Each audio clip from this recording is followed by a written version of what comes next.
Tu as plus besoin de toi-même que de l'approbation, le soutien ou la validation des autres. La personne la plus importante sur qui compter, c'est toi-même. Essaie de devenir au fil du temps ta propre mère, ton propre père, ton propre maître, donc ta propre lumière, pour compléter au mieux l'éducation que tu as reçue. Crée ton propre chemin en suivant tes inspirations, tes passions, ce qui t'anime véritablement au fond. On ne choisit pas sa famille, mais on choisit ses amours et ses amis. Il n'est jamais trop tard pour faire les bons choix.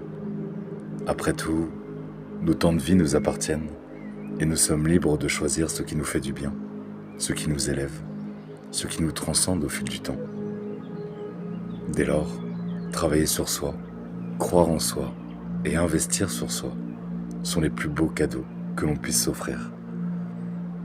Car lorsque tu deviens solide intérieurement, mentalement, psychologiquement et physiquement, tu n'as plus besoin que les autres te portent.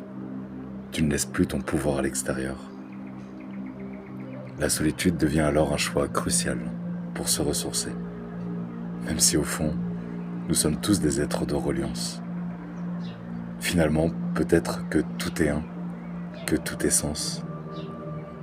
D'où l'importance de s'entourer du mieux possible, avec des personnes au grand cœur, qui ne sont ni là par intérêt, ni là pour te juger, ni là pour te changer. Lorsque l'on s'élève ensemble vers une meilleure destinée, forcément les épreuves sont moins compliquées.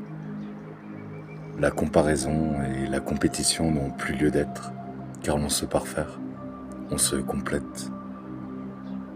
Nous n'avons donc plus aucun intérêt d'être meilleur que l'autre pour exister.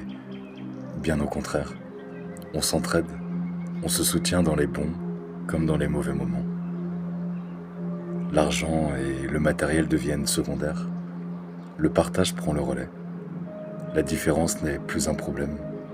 Elle devient même essentielle. Plus besoin de paraître, plus besoin de superflu ni de superficiel, puisque l'essentiel nous est offert. La connexion d'âme à âme devient un emblème, un véritable tandem. Et la beauté physique finalement n'est plus qu'éphémère.